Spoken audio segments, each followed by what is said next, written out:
वक्त से लड़कर जो नसीब बदल दे, इंसान वही जो तकदीर बदल दे। कल क्या होगा कभी मत सोचो, क्या पता कल वक्त खुद अपनी तस्वीर बदल दे। दोस्तों, ये प्रश्न तो आपने सुना ही होगा, भाग्य बड़ा या कर्म। श्रीमद् भगवत गीता में भगवान श्री कृष्ण महान धनुर्धर अर्जुन को कर्म करने का उपदेश देते हैं। भगवान श्री कृष्ण अर्जुन से कहते हैं कि राज्य तुम्हारे भाग्य में है या नहीं, ये तो बात की बात है, पर तुम्हें पहले युद्ध तो लड़ना ही पड़ेगा, तुम्हें अपना कर्म तो करना ही पड़ेगा। आज मैं आपको एक कहानी सुनाता हूँ। इस कहानी में जिंदगी की बहुत बड़ी सीख छुपी हुई है।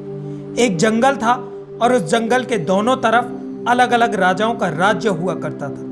उन दोनों राज्य के बीच बसे हुए जंगल में एक महात्मा रहा करते थे। दोनों ही राजा उन्हें अपना गुरु मानते थे। उसी जंगल के बीचों बीच एक नदी बहती थी।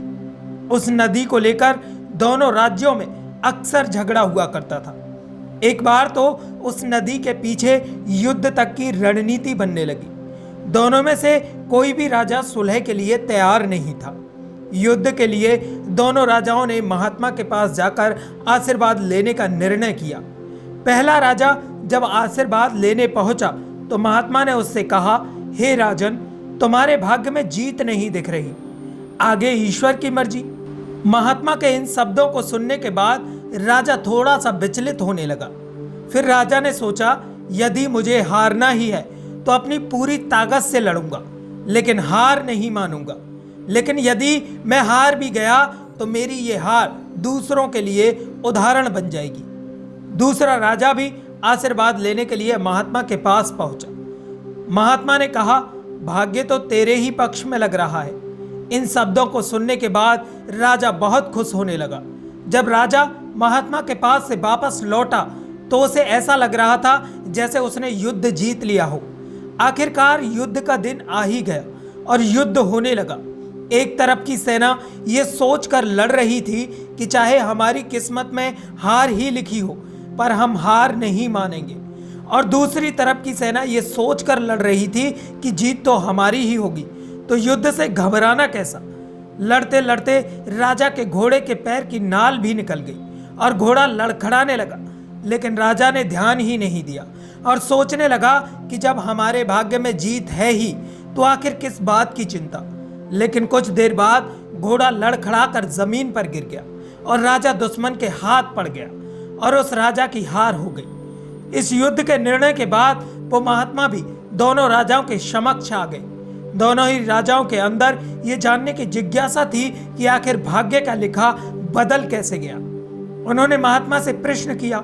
महात्मा ने मुस्कुराकर उत्तर दिया, राजन, भाग्य नहीं बदला, वो अपनी जगह बिल्कुल सही है, लेकिन तुम लोग बदल गए। महात्मा ने जीतने वाले राजा की ओर इशारा करते हुए कहा, आप खुद ही देख लो राजन, संभावित हार के बारे में सुनकर आपने दिन रात एक कर दिया। सब कुछ भूलकर युद्ध के लिए बड़ी जबरदस्त तैयारी की। आपने खुद हर बात का ख्याल रखा, जबकि पहले आपकी योजना सेनापति के बल पर युद्ध लड़ने की थी। और इसके बाद महात्मा ने बंदी राजा से कहा, हे राजन, अब खुद अपने आप को देखिए। आपने तो युद्ध जीत से पहले ही जश्न मनाना शुरू कर दिया। आपने तो अपने घोड़े की नाल तक का ख्याल नहीं रखा, फिर तुम इतनी बड़ी सेना को कैसे संभाल पाते। और आखिर में वही हुआ जो होना था। भाग्य नहीं बदला, लेकिन जिनके भाग्य में जो लिखा था उन्होंने ही अपना व्यक्तित्व बदल लिया। फिर बेचारा भाग्य क्या करता। दोस्तों, भाग्य लोहे की तरह वहीं खिंचकर जाता है जहां कर्म का चुम्बक हो। हम भाग्य के अधीन नहीं हैं, हम तो स्वयं अपने भाग्य के निर्माता हैं। हमने जो भी कर्म किए वह संचित कर्म फल ही भाग्य है। कुछ परिस्थितियों पर हमारा बस नहीं चलता। किसी अच्छे घर में पैदा हो जाना ये हमारे बस की बात नहीं, पर कर्म के बिना फूल से धूल होने और कर्म के साथ धूल से फूल होने के उदाहरण से दुनिया भरी पड़ी है। हमने सोचा कुछ और, हो गया कुछ और। यदि कोई दुर्घटना ही हो गई, इस पर भी हमारा कोई बस नहीं है। लेकिन ऐसी स्थिति में हमारी प्रतिक्रिया तो हमारे बस में है।